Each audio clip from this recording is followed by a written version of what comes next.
A bunch of you watched my SpongeBob Infected AU video and told me that I needed to check out the Bikini Bottom horror animated series by OBDI or Obdi. And if this video doesn't get demonetized, I will be surprised because the animation is absolutely brutal and they did my boy Patrick dirty. Now the animation starts off with Patrick sitting in front of his house, and right off the rip, he looks a little bit off. Almost as if he has like dissection scars on him. And while SpongeBob is just trying to get Patrick to go jellyfishing with him, Patrick is more interested in feeding on him, even giving a description on how jellyfish consume their prey.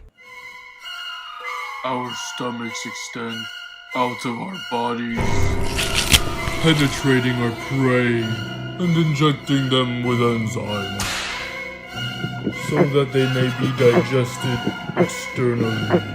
And since I'm not a marine biologist, I thought this was cap. So I went and actually did some research, and God, do I wish I didn't. The way jellyfish actually consume their food is gross, but I can confirm that the creator of this animation is very accurate. In the next chapter, we see that Sandy has witnessed what Patrick did to SpongeBob, and he waits for him to drop his guard and then literally chops him in half, only to learn that sea stars can regenerate.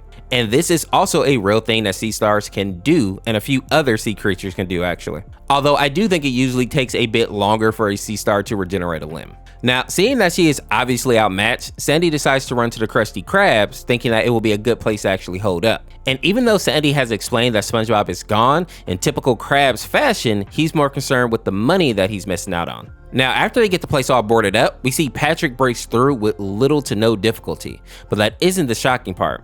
We also learn that he has eyes on the end of his limbs, and being the nerd that I am, I had to see if this was a real thing, and to my surprise, it is. Starfish actually do have compound eyes on their limbs, so kind of like insects. And while I never would have thought that starfish could be creepy, in this situation, Patrick actually does seem pretty scary, especially for the other sea creatures. And we see this for sure when he snatches Sandy right out of the Krusty Krabs. After that, we see Patrick and Mr. Krabs square up, and Krabs takes on his true form, and he actually looks pretty dangerous. And while it looks like he has the upper hand for the moment, we then see a bunch of Patrick clones erupt from the floor and basically jump him. And this is when we learn why Patrick is going on this rampage. We see that Mr. Krabs cut off a piece of Patrick's arm and then waited for a new starfish to be regenerated from the limb. And after that, Krabs did this.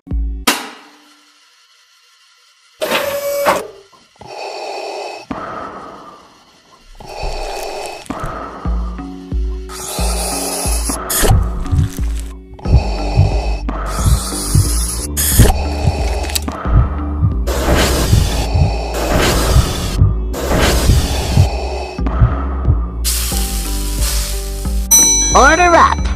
So in essence, Mr. Krabs turned Patrick into an endless supply of Krabby Patties, locking one of his clones away as his personal cash cow. And the way that Patrick found out about this is that he was fed a undercooked Krabby Patty, which meant that the cells from his clone was still alive.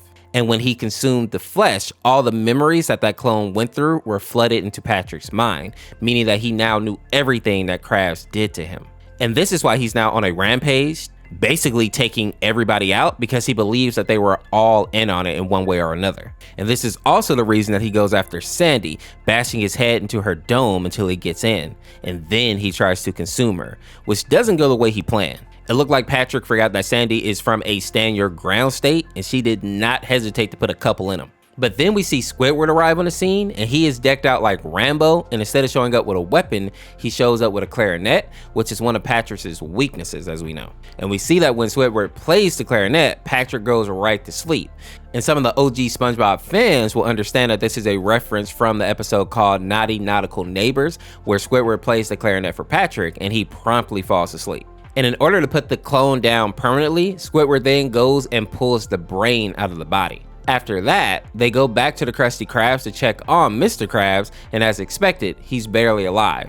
But even worse, he was forced to eat some of the Patrick flesh. He made me eat it. A Krabby Patty. Raw. I can feel it. And even though Krabs kinda deserved it, that is still a horrible way to die. Next, we see Patrick show up, and Squidward tries to play some music so that he can put him to sleep as well. But as a way to avoid it, Patrick rips off his own ears, or rather where his ears should be. And then we see this horrifying charge. Now, the reason that Squidward looks so defeated here is not just because Patrick took his clarinet, but also because Patrick was flaming Squidward for not being that talented. Or maybe you're just a boring musician.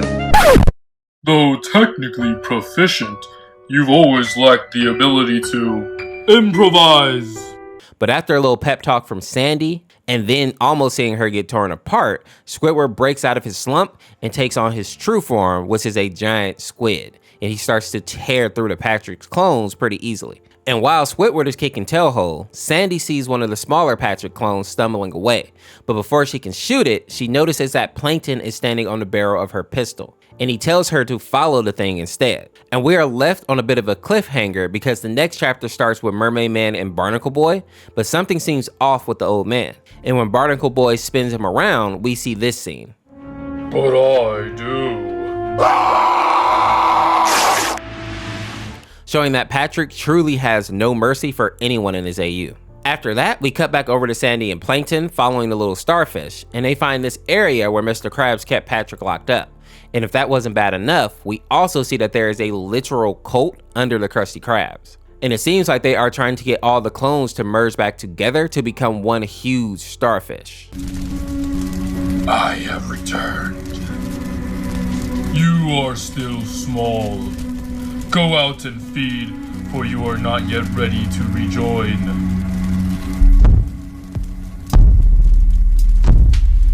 But I am. In the next chapter, we see that Plankton actually set Sandy up so that Patrick wouldn't eat him. Which, if I'm being honest, I can't say I blame him. It's not like he likes the people of Bikini Bottom anyway, and he's always kind of been a villain, so I'm not surprised. And with that, we see that the Patrick clones now have Sandy, and they show her what is inside of the hole. And surprisingly, she sees SpongeBob, who is telling her not to resist and to join something greater than herself.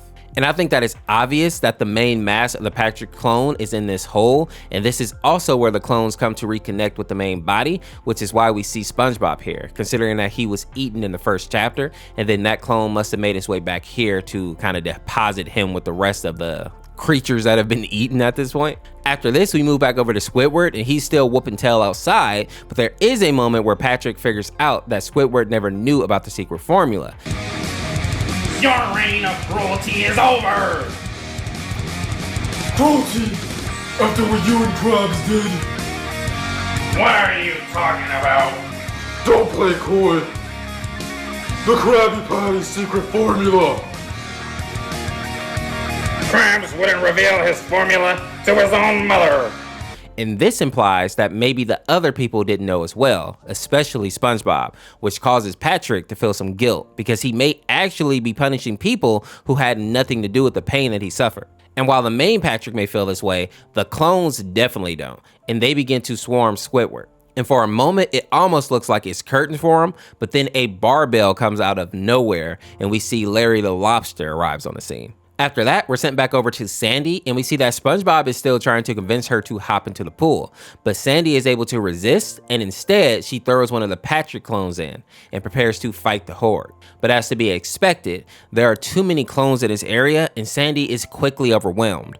But luckily, she's able to get out of her suit and make a quick escape. And at this point, we can see just how big the main mass of the Patrick clone has become, and to say that it's massive would be an understatement. Next, we see one of those huge limbs come down on Larry, and for a moment, it looks like he's going to be strong enough to actually hold it up. But then we get this.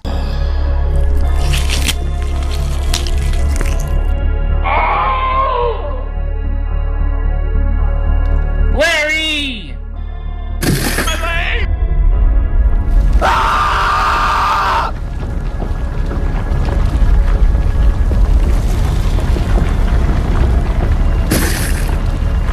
Now, some of you may recognize this image here if you played the FNF mod called Mistful Crimson Morning, which hopefully should be getting an update soon. But this was the image that they used in the Tortured One song, I believe. The next chapter starts with Plankton looking at the Krusty Krabs being destroyed and realizing that he's not happy about it at all. He understands that while it's nice that his competition is gone, it doesn't really matter if the rest of Bikini Bottom is also going to be wiped out. So Plankton starts to make a plan to activate his giant mech. After that scene, we get a glimpse of Bikini Bottom and all the citizens that have been devoured by Patrick, and the idea that people are not really safe even if they hide.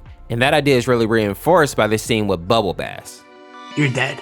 We boarded up the windows to keep those stupid starfish out. And here, we are perfectly...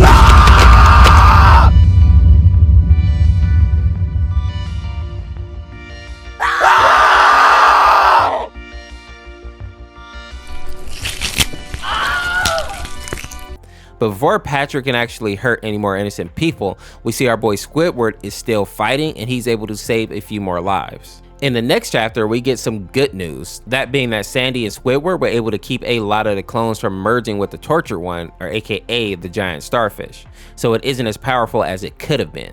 But that doesn't really help Sandy at all when it looks like she is going to have to 1v20 here, until we see this car speeding towards them in the distance. And then we see that Mrs. Puff and a bunch of other fish have gone full Mad Max. Witness me, everything. Now it seems like Miss Puff is hell-bent on getting out of Bikini Bottom, which is actually pretty smart, but since Sandy refuses to leave Squidward, Puff offers her some heavy artillery to help her fight against the Patrick clones, which may be just in the nick of time because Squidward is starting to get pressed a bit more at this point. But surprisingly, he's still doing a really good job of keeping the monster distracted, and if I'm being honest, I didn't think Squidward was going to be alive this long. Next, we get this scene with Gary and Patrick, showing that Patrick is definitely feeling regret for the events that he has set into motion. I made a mistake. I believe.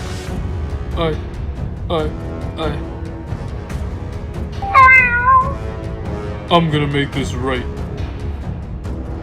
And after that, we see that Squidward's luck may finally be running out, and he is in the jaws of the Tortured One. And while he is strong enough to resist the bite for a while, we can see that he's actually starting to bleed. And since he is so close to the monster's mouth, he can also see all the victims that have been consumed, and they are telling him to join them in oblivion. But luckily, Sandy makes her appearance with an RPG and buys Squidward the time that he needs to escape.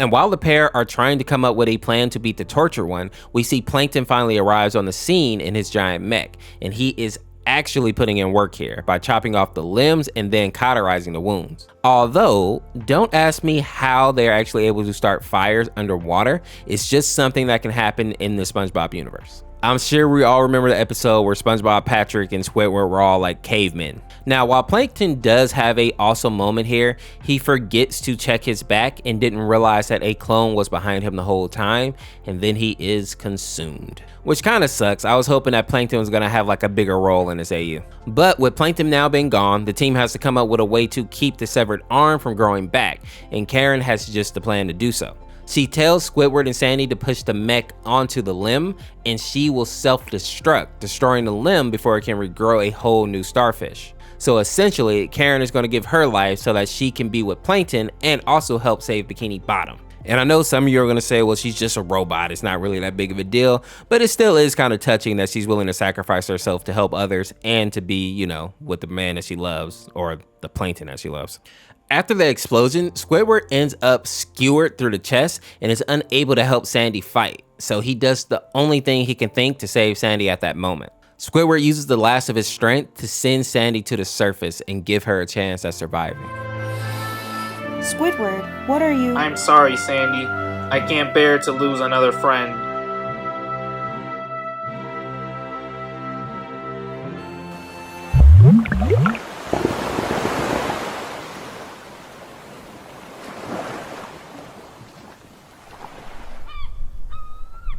At the start of the next chapter, we see that Squidward is having a flashback to how this all started. Squidward, Squidward, Squidward, Squidward, Squidward, Squidward, Squidward, Squidward. What? Want to go catch some jellyfish? No. But Squidward, friends are supposed to do stuff together. How many times do I have to say this to get it through your spongy head? We are not friends. And even though SpongeBob is super annoying, you can tell that Squidward regrets not spending more time with him, especially after seeing the current state of Bikini Bottom. And we also get to see that the bandana that Squidward is wearing is actually SpongeBob's tie. After that, we're brought back to the present, and we see that Patrick's clones are about to devour Squidward, but then the original Patrick steps up, and he calls out the Tortured One for being a liar, revealing that no one outside of Mr. Krabs knew that the Krabby Patties were made out of Patrick. And two things happen while Patrick is distracting the tortured one. The first being that Squidward is able to get enough strength back to get back into the fight. And we also see that SpongeBob has managed to survive being eaten. SpongeBob, I thought I killed you. You did. Sea stars aren't the only creatures who are able to regenerate. Sea sponges can come back from just a single cell, and you are a messy eater. And I actually looked up some facts about sea sponges, and it is true that they can regenerate as long as there is a piece of them remaining. And this is why in real life, they are considered invasive in some areas and need to be cleared out regularly. But more importantly, it would seem that having SpongeBob back is going to be a huge boon, because Patrick would basically need to manage to destroy him completely if he wants to take him out of the fight permanently. Which, as we can see by how hard these people have to fight against Patrick, it is going to be equally as hard to probably get rid of SpongeBob. And with SpongeBob on the field, we see that he starts to make quick work of the smaller Patrick clones, absorbing them into his pores, consuming all their nutrients, and then spitting out the waste. And while the original Patrick was saved by Squidward, SpongeBob makes it known that he plans to take out the original Patrick as well. Now, while the two behemoths battle it out, we move over to Sandy, who is floating around the ocean aimlessly, until Barnacle Boy pulls up and gives Sandy the true mask of Mermaid Man, which will not only allow Sandy to breathe underwater, but also give her all the powers that Mermaid Man possessed, which include being able to control and communicate with sea creatures, super swim speed, underwater combat, which basically just means that her attacks are not going to be slowed due to being underwater, and of course, aquatic breathing. After that, we move back to the sea floor and we see SpongeBob looking double cheeked up on a Thursday afternoon, hella ass. And while those two are fighting, Squidward and Patrick have to come up with a plan to move the volcano so that they can actually use the lava to plunge the torture one into so that they can keep it from regenerating. And while Squidward isn't strong enough to move it himself, Sandy appears again and she has brought Mrs. Puff and her crew to help out. And they are able to drill into the rock. The only bad thing is that they're going to have to dig really deep, meaning that someone's going to have to be exposed to the lava. And luckily, Barnacle Boy is willing to step up and sacrifice himself as a way to get revenge for the death of Mermaid Man. But while all this is happening, it looks like Patrick is starting to get the upper hand in his fight with SpongeBob, forcing everyone else to spring into action, seeing that they don't have much time left. Sadly, Barnacle Boy does end up having to sacrifice himself to expose the lava, and it seems like they were also too slow to save SpongeBob, who is fading away at this point, but not before we see this scene. You devoured my flesh for years, without ever even bothering to learn what you were consuming. I didn't. But your ignorance absolves you of nothing. Once I've dissolved every last cell in your body, I'll finish Sandy and Squidward and the rest of Bikini Bottom. Then I'll grow a new army of stars, and we will spread across the entire ocean, consuming everything, indiscriminately, like you. But first, I'm going to enjoy tearing your mind apart.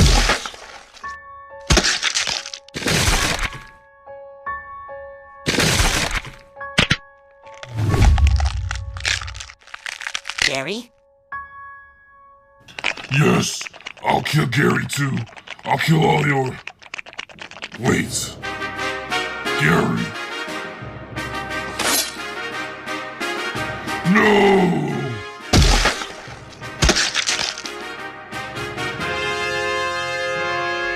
This is by far one of the more brutal images I've seen in any AU that I've covered so far, and SpongeBob is lucky that Patrick and Gary came to his aid because he was about to have a truly torturous death here. Now in the outside world, we see that Gary bit Patrick's stomach, opening a huge hole, and between Sandy biting through one of his limbs, they were actually able to knock the creature off balance, giving Squidward a chance to save SpongeBob and open up the lava fissure.